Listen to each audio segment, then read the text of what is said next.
Ito guys, si Cuadro Alas versus Kameda.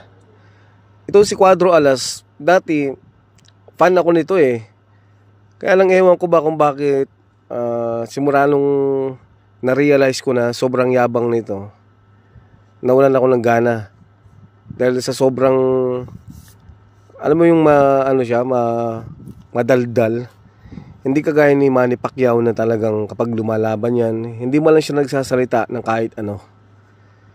Wala siyang sinasabi kundi gagawin niyang lahat. Kung may knockout, darating ang knockout. Kung wala, di wala. Tapos dinedicate niya yung mga laban niya sa bayan. Ito si Cuadro Alas, ang tawag pa nga ng iba dito, boy hingal eh. Kasi kapag umabot na ng 6 rounds yung laban, hinihingal na.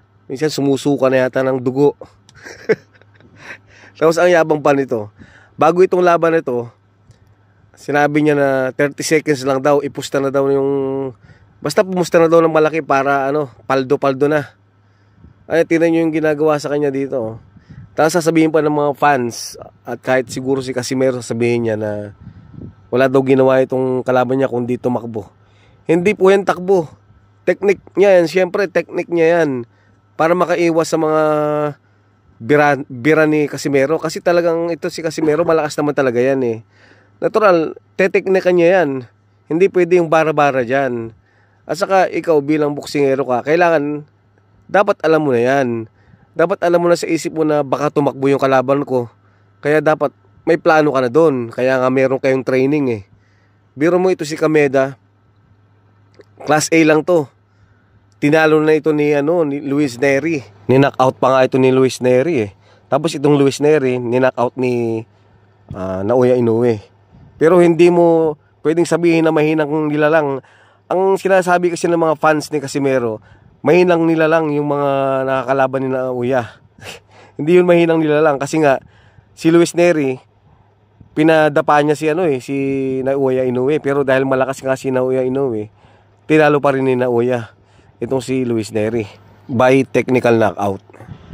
Sobrang layo eh. Sobrang layo ng mga achievement nitong si Naoya Inoue dito kay Casimero. Si Naoya Inoue parang si Pacquiao yan eh. Hindi man mayabang yan eh.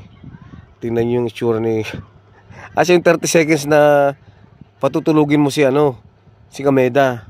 Yan ang napapala kapag inuuna yung yabang. Si Manny Pacquiao kapag lumalaban, buong Pilipinas talagang suportado si Manny Pacquiao. Kahit na mga kalaban niya sa politiko, kahit na sa ibang bansa, talagang todo suporta kay Manny Pacquiao. Pero ikaw pag lumalaban ka, yung divided eh. Divided yung Pilipinas. Yung iba nga hindi ka kilala eh. Kagaya ko, talagang fan na fan mo ako eh. Kasi ang lakas mo eh. Napakalakas mong sumuntok. Ang problema, bara-bara yung mga suntok mo. Walang question na malakas ka naman talaga dahil marami ka nang pinatulog. Ang problema, yung ganyang estilo, hindi pwede yan kay Naoya Inoue. So sa susunod sana maging humble ka. Huwag kang masyadong mayabang. Huwag mong unahin yung yabang mo. Huwag mong gagayahin sina Davis, sina Keith Thurman na kahit mayabang, talagang may napatunayan yung mga yan. Malalakas talaga yung mga yan. Eh baka nga kung si Luis Nery pa yung makalaban mo, baka kawawa ka eh. So kung sakali mong matalo ka sa mga susunod mong laban, basta pinakita mo na na hindi ka mayabang, sigurado wala na mag-aaway-away sa comment section dahil sigurado magiging fan mo na. Saka huwag mong idadahilan na puro takbo yung ginawa ng kalaban. Of course, technique niya yun, style niya yun. Nasa rules ng boxing na protect yourself at all time. Saka nakita mo naman, kahit na umaatras yung kalaban mo, talaga nagbibitaw ng matinding jab. Kaya nga nasugatan ka eh. Sayang ang pangarap mo na makalaban si Naoya Inoue at pangarap ng mga fans mo. Lalo kang hindi papansinin nun dahil wala ka ng bitaw.